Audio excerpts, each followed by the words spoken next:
family enters a vast Victorian greenhouse. Dozens of pots with exotic plants surround them. In the center rises a wooden sculpture of Labubu holding a flower. A close-up of the wooden Labubu's face. In its bead-like eyes, the shadows of shifting plants are reflected. On the petals of a rare orchid, patterns emerge, resembling grinning Labubu faces. In the heart of the flower, among the stamens, tiny seeds glitter, shaped like miniature Labubus. The leaves on the walls form silhouettes that resemble the family members, but with disproportionately large heads. Drops of condensation slide down the glass ceiling. They merge into patterns that form smiles. The family steps into a closed pavilion. The air is sweet and heavy with the scent of orchids. At the center stands a vase filled with transparent nectar. Inside float tiny labubus, as if made from candied fruit. All the walls are covered with orchids, their petals resembling Labubu's enormous ears. On a gleaming drop of nectar appears the inverted reflection of the family, and each face bears Labubu's features. The roots of the plants intertwine, weaving a web. Faces take shape within its cells. Sprouts begin to push through the floor. They grow rapidly, transforming into stems with lantern-shaped flowers in the form of Labubu. The pavilion door becomes overgrown with ivy. Its heart-shaped leaves fold into the shapes of eyes. The family finds themselves before an ancient tree. In its trunk gapes a hollow shaped like Labubu's wide smile. Inside the hollow lies a nest of intertwined roots. Within it sits a massive Labubu made of living flowers. Petals fall from the branches, forming portraits of the family on the ground, only with plant-like features. The floral Labubu gazes straight into the camera.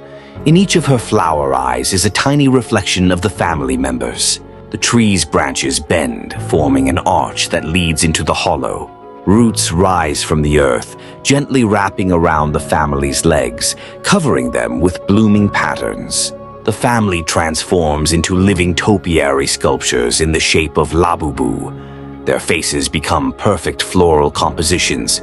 The great flower Labubu nods slightly, and the garden freezes in eternal balance. No subscribe, nightmares arrive.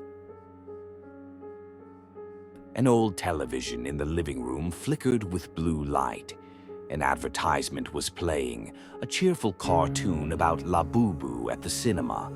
The halls were filled with viewers, but now the theater had long been closed. At the end of the clip, Labubu on the screen stretched out its hand, pointed directly at Evie. A ticket crawled out of the TV speakers, printed on sticky black paper. It smelled of mold. Papa Pig took the ticket. His eyes dulled. He took Peppa and Evie to the cinema. The building was dark, windows boarded up, heavy curtains of cobwebs hung. Inside, it smelled of dust and old sugar. They entered. Shadows sat in the hall, silhouettes, former viewers. They were frozen in their seats forever. Their eyes glowed with a sickly green light. Instead of a cartoon, a distorted version of Peppa's life played on the screen. Her friends smiled too broadly, holding Labubu. Then they showed Peppa's parents. They looked with empty eyes. All served Labubu. Papa Pig leaned toward Peppa. His breath was cold. Soon you will also become part of our happy crew. Peppa jumped up and tried to run. But suddenly the chairs in the hall came to life. Their armrests twisted, turned into black tentacles. They wrapped around her arms and legs, pinning Peppa back to the chair. Evie was projected onto the screen, but her face was Labubu's face. She was laughing. Papa Pig donned a ticket-taker's uniform. His movements became sharp, mechanical. He tore the ticket. Black ink splattered onto the floor. The session had begun. No turning back. The screen went dark. The hall plunged into silence. A sound was heard, a tearing film reel, or vocal cords.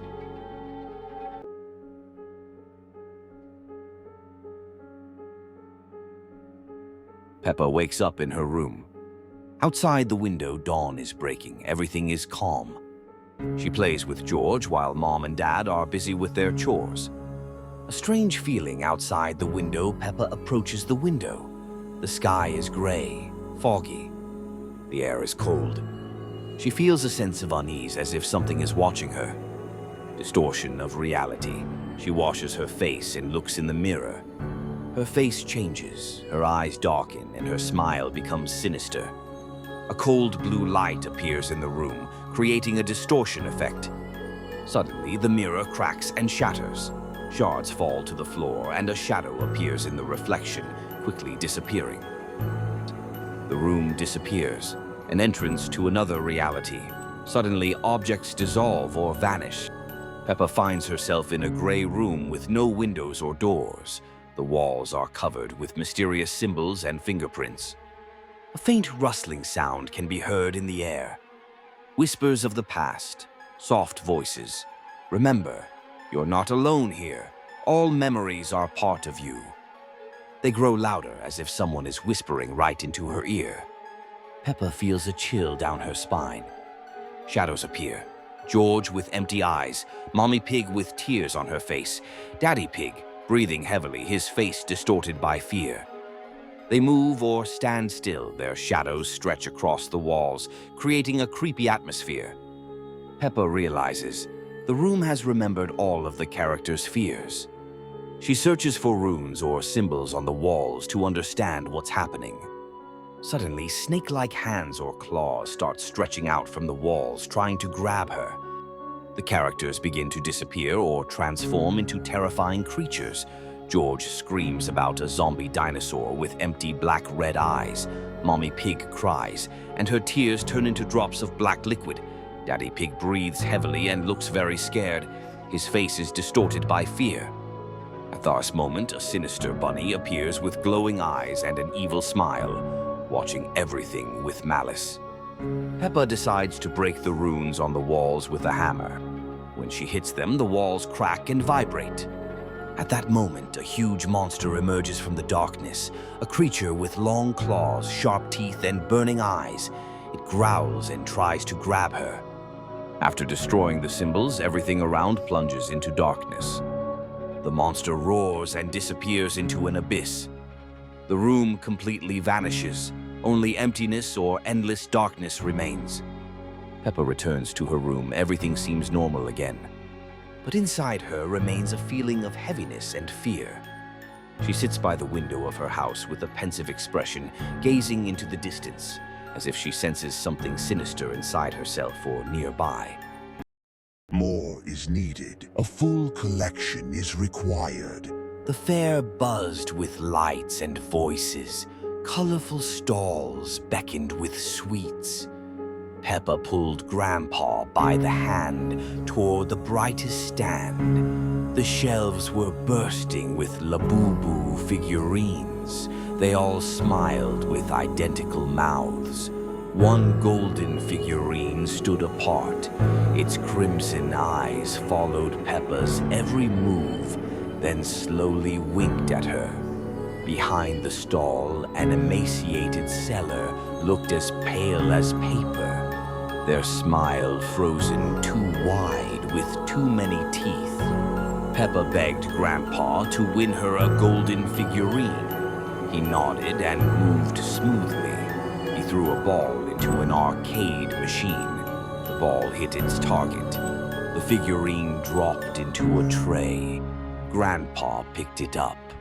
His eyes glazed over, and he reached into his pocket, pulling out not just one, but dozens of identical golden Labubus.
The family stepped into a cozy workshop. The shelves were lined with dozens of ceramic Labubu figurines. On one of them, a crack was visible along the side. From the crack, thin black roots slowly crawled out. All the figurines on the shelves simultaneously turned their heads toward the visitors. Their smiles stretched wide, their eyes becoming hollow. Damp clay patterns spread across the walls, forming into distorted little Labubu faces. The workshop owner stood behind the counter.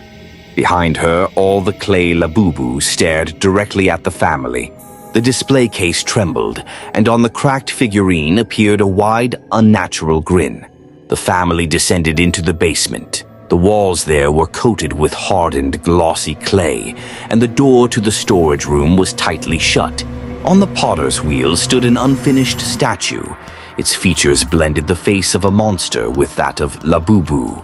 From the kiln, a scorched clay hand burst out and seized the statue.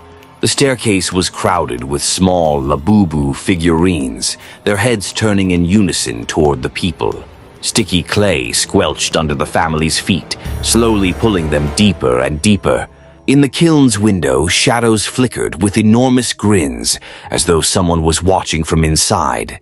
The basement wall cracked open, revealing a passage into a cavern of solidified clay. The underground hall was entirely sculpted from ceramics. In the center rose a throne. Upon the throne sat the Queen of Labubu. On her head was a crown of sharp shards. Her empty sockets were filled with tiny clay copies of the family. The family sank waist-deep into the soft clay. Around them wandered small, twisted Labubu, creeping ever closer. The family had already turned into porcelain figurines. They stood frozen among the ceramic decorations of the underground kingdom, while the Queen of Labubu smiled with her eyeless face. Peppa and George were playing in the park with their toys. Suddenly, they found a strange, dirty Labubu in the bushes. The children decided to take it home, and that was a mistake. Mummy Pig washed the toy and hung it up to dry.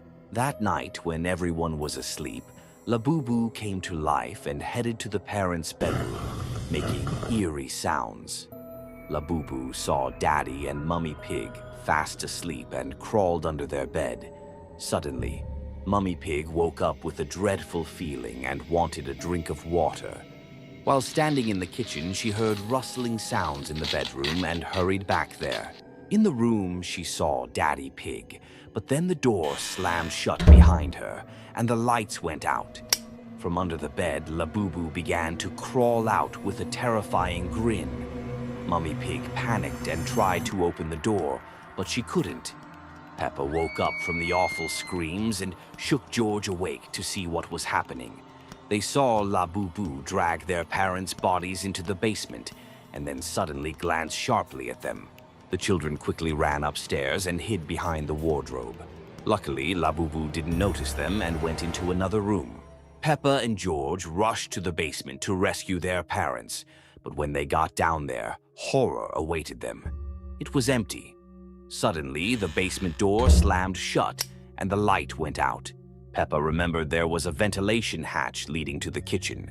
They quickly removed the grate and began crawling up, but Labubu grabbed George's leg and pulled him down. Peppa tried with all her strength to save her brother, but she couldn't, and George was dragged into the darkness. When Peppa made it to the kitchen, she ran to the front door, but it was locked. She turned around and saw Labubu charging at her with a horrifying scream. Peppa woke up in her own bed, confused about what was happening. She slowly went downstairs and saw her whole family standing there, and in Daddy Pig's hand was a present. Peppa realized it had all been a dream and sighed in relief. The family handed her the gift, but when Peppa opened the box, she screamed. Inside was that very same Labubu toy.